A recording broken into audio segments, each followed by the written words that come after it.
je suis Thomas Dambrine, mon rôle est directeur du développement, Director of Business Development pour l'association Appetite for Change. Donc Appetite for Change, c'est une association à but non lucratif qui a été créée en 2011. Le but principal est d'utiliser la nourriture pour accroître les richesses et la justice sociale, principalement dans la zone de North Minneapolis, qui est un endroit de la ville de Minneapolis qui est particulièrement défavorisé au point de vue socio-économique et en termes d'accès à des nourritures de qualité. Appetite for Change a commencé avec un programme qui s'appelle Community Cooks, dont l'idée était de rassembler des personnes de la communauté de North Minneapolis autour d'ingrédients qu'ils préparent eux-mêmes et qu'ils dégustent eux-mêmes autour d'une table. L'association a continué avec un programme qui s'appelle Urban Gardening, donc du jardinage urbain, qui fédère plusieurs voisins de Minneapolis avec lesquels on travaille pour produire principalement des légumes et disséminer ces légumes à travers la communauté de North Minneapolis. Un troisième programme est Kindred Kitchen, qui est tout l'espace de l'autre côté de ce mur où nous avons plusieurs cuisines qui accueillent une quarantaine d'entrepreneurs qui sont la plupart des startups ou jeunes pousses qui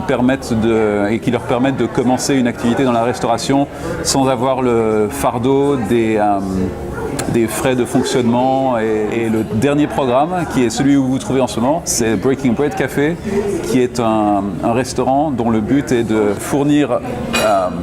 un menu aussi bon que n'importe quel restaurant qu'on pourrait trouver dans n'importe quel endroit de la ville ou de n'importe quel endroit des États-Unis, dans un endroit qui en manque cruellement.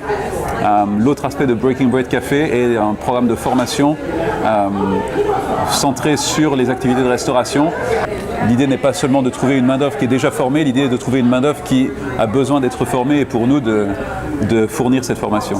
Une des principales difficultés, ce sont les a priori par rapport à ce que le public, les clients qui habitent à North Minneapolis voudraient manger. Si vous promenez sur l'avenue Broadway, vous verrez beaucoup de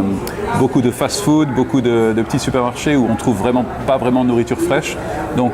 après, il est facile d'imaginer que c'est uniquement parce que il n'y a pas de clients potentiels. Le programme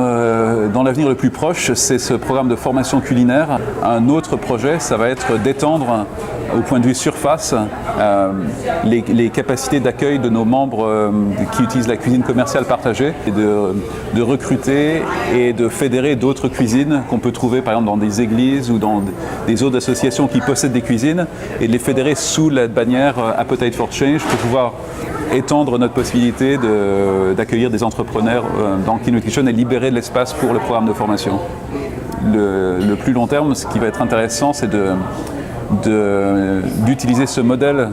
qui a été créé ici avec Breaking Bread Café et Kindred Kitchen et de pouvoir l'étendre numéro 1 à d'autres zones des Twin Cities, des villes jumelles de Minneapolis-Saint-Paul,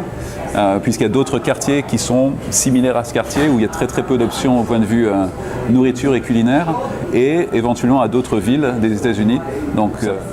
ce sera sans doute quelque chose qui va être un focus pour Appetite for Change au cours des années qui se présentent.